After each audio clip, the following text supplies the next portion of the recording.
Assalamualaikum warahmatullahi wabarakatuh. Aku pantun dulu ya. Ke Cirebon beli terasi, dilayani orang berdesi. Sebelum kami mulai presentasi, mohon hadirin perhatikan kami. Oke, kami dari kelompok 1 ingin mempresentasikan hasil dari pembahasan kami terkait bab 3 jenis-jenis kontrak. Maka pembahasan kali ini akan diawali oleh teman saya, Abela. Sebelum masuk ke materi, terdapat beberapa pengertian tentang kontrak konstruksi sendiri. Pertama, saya akan membahas di bab pendahuluan. Jenis proyek konstruksi berdasarkan fungsi itu terdapat 3 jenis, yaitu konstruksi gedung pemerintah, yang kedua konstruksi komersial seperti bangunan bank, perkantoran, dan juga sekolah, yang ketiga konstruksi sipil dan jalan raya. Dari ketiga jenis proyek di atas itu terdapat jenis kontraknya sendiri. Untuk gedung biasanya menggunakan kontrak lamsam yang berisi gambar dan kuantitas mengikat serta harga yang tetap.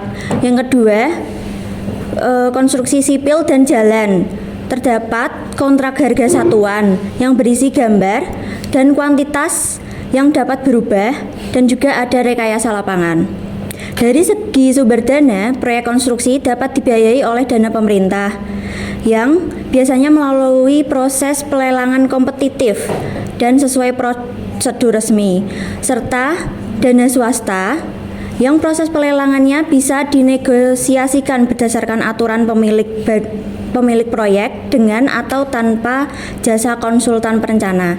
Untuk slide selanjutnya akan dijelaskan oleh teman saya.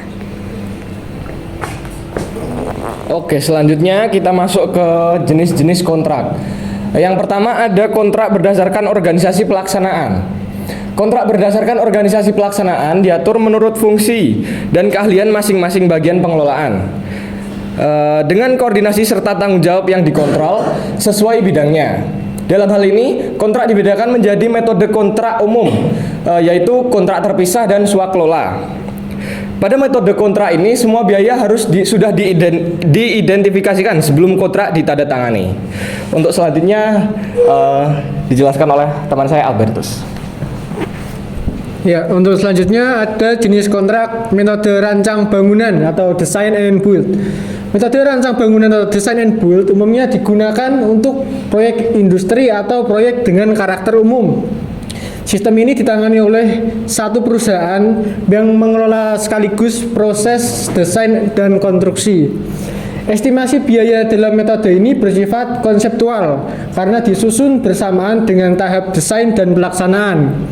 Struktur pengelolaan proyek berdasarkan metode kontrak dan pengelolaannya dapat dibedakan sesuai bentuk kontrak yang digunakan. Untuk selanjutnya, teman saya ingin melanjutkan. Untuk selanjutnya yaitu metode manajemen konstruksi. Metode manajemen konstruksi memiliki kemiripan dengan kontrak umum, namun peran konsultan pengawas digantikan oleh konsultan MK. Konsultan MK tidak hanya bertindak sebagai pengawas, tetapi juga memiliki kewenangan lebih luas, termasuk melakukan perubahan konstruksi maupun spesifikasi, jika dianggap lebih efektif dan menguntungkan pemilik.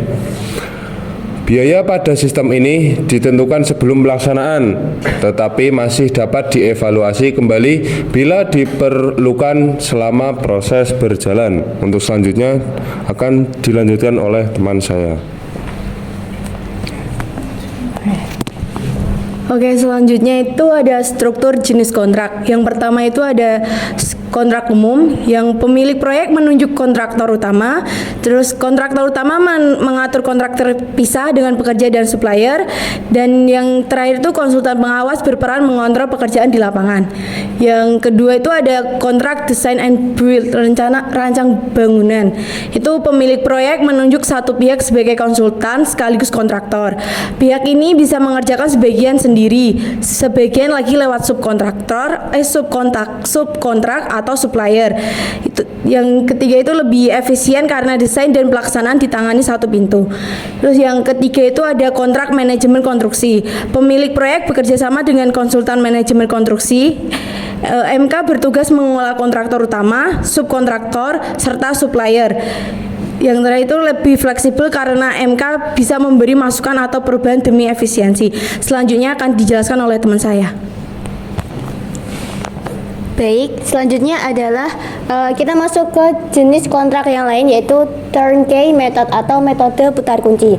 Jadi metode putar kunci ini adalah sistem kontrak di mana seluruh pekerjaan mulai dari tahap awal perencanaan, kemudian pembangunan hingga penyediaan perlengkapan ditangani oleh satu kontraktor saja. Nah, bangunan ini diserahkan kepada pemiliknya dalam kondisi siap huni sesuai dengan namanya, yaitu metode putar kunci. Nah, sistem ini umumnya dipakai pada proyek-proyek seperti proyek perumahan. Untuk slide selanjutnya akan dijelaskan oleh teman saya. Jenis kontrak selanjutnya ada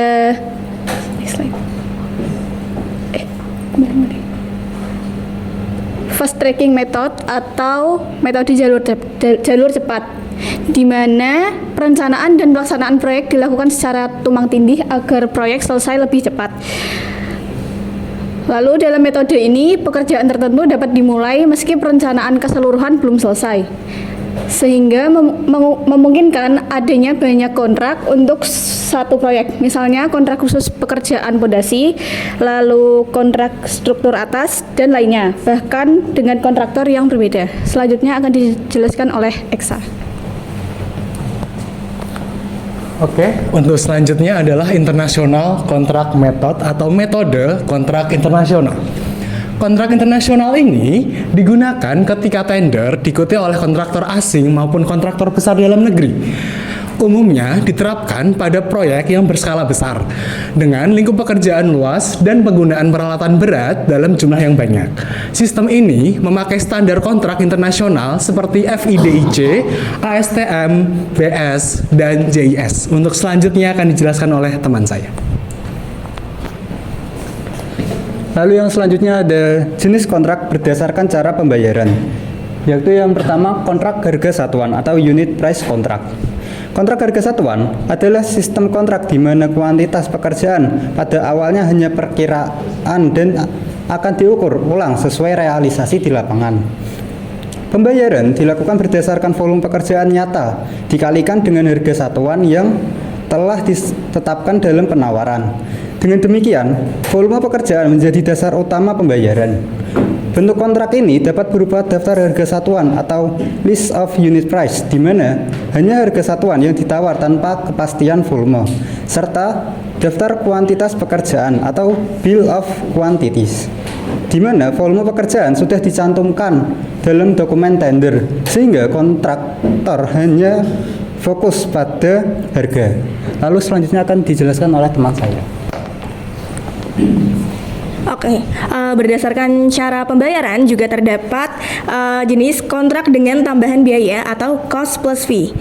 Nah, cost plus fee ini adalah sistem kontrak di mana biaya proyek dihitung berdasarkan pengeluaran nyata ditambah tambahan untuk overhead dan keuntungan kontraktor. Metode ini banyak digunakan pada pembangunan rumah pribadi dengan estimasi awal hanya berupa pendekatan. Biaya akhir itu bersifat fluktuatif, jadi bisa tambah, kurang, atau bahkan proyek bisa dihentikan bila dana tidak cukup atau hasilnya tidak memuaskan pemilik. Cost plus fee ini memiliki 3 variasi. Yang pertama, cost plus percentage, itu kontraktor dibayar semua biaya proyek ditambah presentase keuntungan tertentu. Yang kedua ada cost plus fixed fee, itu kontraktor mendapat biaya proyek plus fee tetap yang sudah disepakati dari awal. Jadi tidak bisa berubah meski biaya naik atau turun. Yang ketiga ada cost plus variable fee, yaitu kontraktor mendapat biaya proyek ditambah fee yang bisa berubah tergantung hasil efisiensi atau kesepakatan dengan pemilik. Selanjutnya akan dijelaskan oleh Joya. Baik, selanjutnya kontrak biaya menyeluruh atau fixed lump sum kontrak. Kontrak ini merupakan bentuk jasa atas penyelesaian seluruh pekerjaan dalam jangka waktu tertentu dengan jumlah harga yang pasti dan tetap, serta risiko yang mungkin terjadi dalam proses penyelesaian pekerjaan itu sepenuhnya akan ditanggung oleh penyedia jasa dengan syarat sepanjang gambar dan spesifikasi itu tidak ada yang berubah. Selanjutnya akan dijelaskan oleh Ridwan. Oke, kita masuk ke kesimpulan. Kontrak proyek dapat dibedakan berdasarkan organisasi pengelola, sistem kerja, dan cara pembayaran. Untuk proyek pemerintah, terutama di atas biaya 100 juta, umumnya menggunakan kontrak dengan sistem pembayaran tertentu melalui lelang terbuka sesuai aturan yang berlaku. Kontrak konstruksi memiliki berbagai jenis dan sistem pembayaran yang disesuaikan dengan kebutuhan proyek. Pemilihan kontrak yang tepat membantu mengatur biaya, resiko, serta tanggung jawab sehingga proyek bisa berjalan lebih efektif dan adil bagi semua pihak. Oke teman-teman, mungkin itu presentasi dari kelompok kami ya. Tadi sudah dijelaskan juga dari apa sih jenis-jenis kontrak itu. Lalu sekarang kami buka sesi tanya jawab. Mungkin dari teman-teman jika ada yang ingin bertanya silahkan angkat tangan. Oh ya, Mas Bani. Oke, sebelumnya izin perkenalan, nama saya Syahbani Maulana Darmawan, presensi 22. Izin bertanya, kalau misalkan ada suatu study case nih, adanya proyek pembangunan stadion menggunakan metode fast tracking, yang mana target dari pembangunan ini selesai sebelum adanya event internasional. Nah, akibat tumpang tindih perencanaan dan pelaksanaan, jadinya tuh proyeknya tidak efisien dan efektif, dan menyebabkan keterlambatan dan biayanya membengkak. Itu kira-kira metode fast tracking ini bisa dijadikan alasan nggak buat menurunkan kualitas konstruksi, karena memang menargetkan sebelum adanya event internasional tersebut. Terima kasih. Terima kasih Bani atas pertanyaannya. Mungkin dari teman-teman ada lagi yang ingin bertanya? Jika hanya Bani, maka teman-teman mungkin ada yang ingin menjawab dari pertanyaan Bani.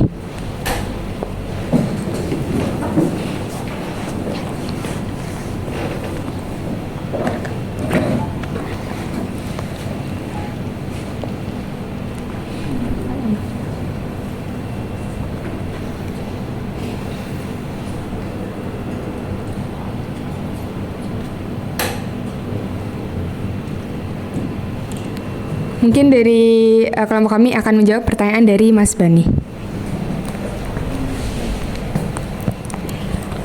Izin menjawab dari pertanyaan Syahbani.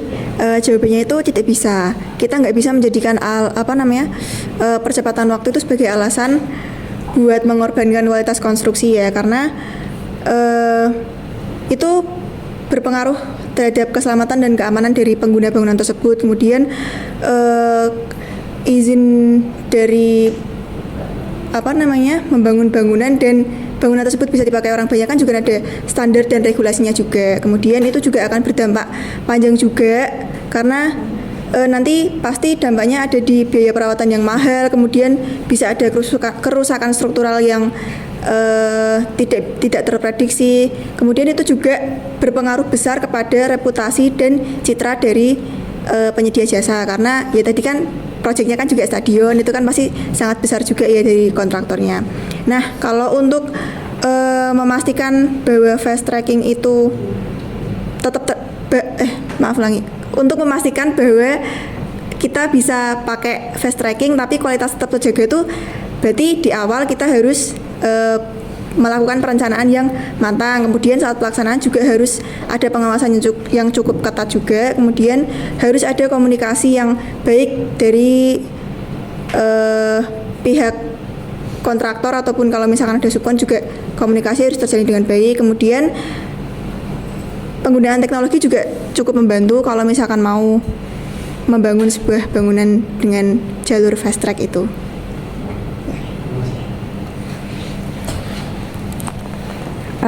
Mungkin cukup ya dari kelompok kami, dan juga terima kasih atas perhatiannya, atas pertanyaannya dari teman-teman. Apabila ada kesalahan mohon dibicarakan baik-baik, bukan malah pergi mencari yang lebih baik. Dikumur-kumur, dikunyah-kunyah. Terima kasih semuanya. Wassalamualaikum warahmatullahi wabarakatuh.